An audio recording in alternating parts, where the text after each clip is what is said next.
Premier League starts tomorrow. I couldn't give a shit about this league, but we're going to make a prediction anyway because it's fun to do. So let's roll. It'll probably make a bit more sense for me to make predictions on League 1, League 2, really, because they're the sides that I really need to be looking at. But I couldn't care less. It'd be interesting to see who comes down and just see what other fans are going to get more toxic on Twitter. Anyways, relegation. Who's getting relegated from the Premier League this season coming tomorrow? It's a tricky one, really. Luton. Yeah, but for the rest of the teams, I'm not entirely sure. People are saying don't write XYZ team off. Like last season, I said don't write Fulham off, and everyone wrote Fulham off saying they're going to go straight back down, and they ended up finishing in like the top 10. So that was me correct in one area. But in terms of the rest of the teams, I don't think Burnley are going to go back down because Kompany's made good signings. He's a great manager. He's got control over this team. Sheffield will probably go back down because I can't see them staying in the league too long. It's always a bad trait to put, freshly promoted sides going straight back down because you got to give them a chance. I just can't see that Luton going anywhere. They'll have a couple of good wins at home, but away probably not. Sheffield are probably just going to be that mixed match team. But in terms of the other team to follow them going down, I see a lot of people making hot takes such as West Ham and Palace and Everton. I'm going to throw a curveball and say Forest. Don't get me wrong, I like Steve Cooper. He's an ugly fucker, but he's a good manager. But I don't really see Forest going anywhere because I've not seen too much of what they've done this season in terms of signings. I've not really seen any signings from most of these teams really. But I just don't, I've not seen anything come up about Forest at all. And they didn't seem like a very strong side last season until the end of it. So yeah, I'll keep them there. Bournemouth are going straight in there. They've had a new ownership. They've got new ownership, sorry. So that'll give them a boost. But will it give them much of a boost? No, I've got a fucking clue. We'll find out. 13, 14, 15, 16, 17. I've got to get 5 teams in here because I'm shit at maths. Who else can go in here? Let's have a think, shall we? I'm going to stick Palace down here. And Wolves. But towards the higher end. We'll sort it in a minute. 13 is the highest. We'll go here. Yeah, Everton will go in there as well. And Burnley.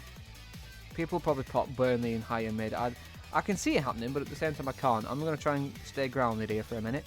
Higher mid-table, we'll go for Brentford and Brighton. That could change. Chelsea. I've seen a lot of people saying the Chelsea redemption arc's on because they've got Pochettino in charge now and they've made a few signings. I couldn't give a shit who's in charge of Chelsea. Last season they were falling the fuck apart. And don't get me wrong, I can expect Chelsea to be on the repair, but not that fast. People are already putting them in 5th and 6th. Don't be ridiculous. It'll take them a bit of time to get themselves sorted. Fulham can go in there as well. And West Ham. West Ham will be on the mend slightly, I reckon. They've got rid of Declan Rice, fair enough, but they've signed James Ward-Prowse and Harry Maguire, so could you imagine those free kicks on his fucking head? You guarantee the goal. Right, 7th, Europa Conference, Aston Villa. Because actually, I'm considering putting them 5th, 6th, but we'll see. It's just these, the big 6. Chelsea's probably part of that over Newcastle or Spurs, but as far as I give a shit, right now this is the big 6. And this is where people get controversial because you're like, it's boring because it's the same every year. And it is the same every year. Manchester City's going to win the league. 2nd place is probably Arsenal. Actually, no. I'm gonna do a hot take. Man United 2nd, Arsenal 3rd. But who's getting Champions League? Liverpool, Newcastle, or Spurs? Newcastle. And then Europa be Liverpool and Spurs. I've seen a lot of people say Liverpool are going to smash this league and come back in 2nd. The Darwin Núñez redemption mark. I can see it happening because they've had a good pre-season, but at the same time, I'm not entirely sure. I just don't like Liverpool. That's why I think I'm putting them so far down. But yeah, City, they'll probably win the league. It's boring at this point. You'll see, oh yeah, City win the league. Haaland wins the Golden Boot. It's boring. Champions League's a bit more of a different story. If Arsenal manage to squander the momentum they built last season and they bostle it further and drop out of the top 4, then that's going to be embarrassing for them.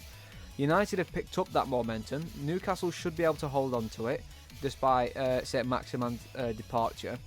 Spurs are just shit, and if they get... Actually, on the pretense that Harry Kane stays at Spurs, they'll finish in 6th. On the pretense that Harry Kane departs for Bayern Munich, like the deal has been agreed in principle, that doesn't mean it's going ahead. The deal's been agreed in principle. If Harry Kane leaves Spurs, I can see Spurs finishing a lot lower down on this table. I'd put Villa in the conference, and I'd probably put Brighton in the... Sorry, Villa in the Europa, Brighton in the conference, and I'd drop Spurs to mid-table. But right now, that's not happened, so we're going to keep on the pretense that Harry Kane is still at Spurs, and that's where I think Spurs will finish.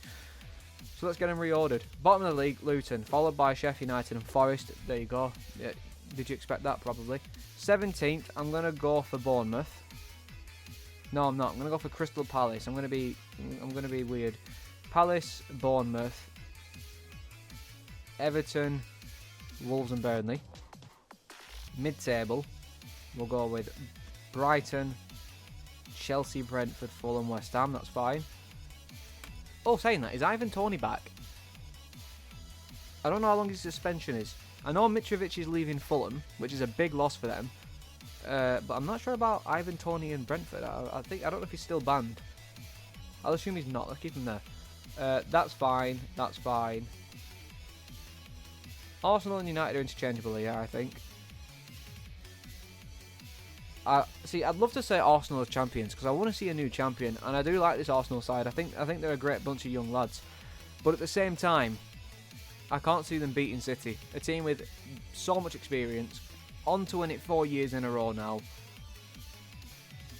Yeah, United have made good signings. That's the only reason I'm thinking of putting them above Arsenal, because the only noteworthy signing Arsenal has made is Declan Rice.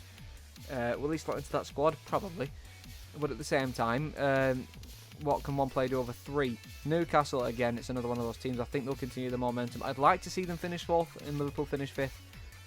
But in the reality, I think Liverpool will probably end up finishing 4th and getting Champions League back. So I'm going to swap them. That's just what I would have liked. But yeah, this looks a bit more realistic to me. The Premier League's a lot easier to predict than the Championship, that's for sure. But it's still a league that I'm not entirely confident with because I don't watch it enough to care.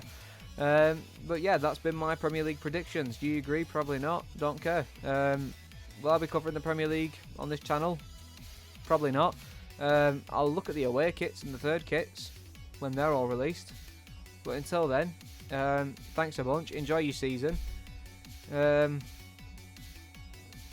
Manchester stays blue.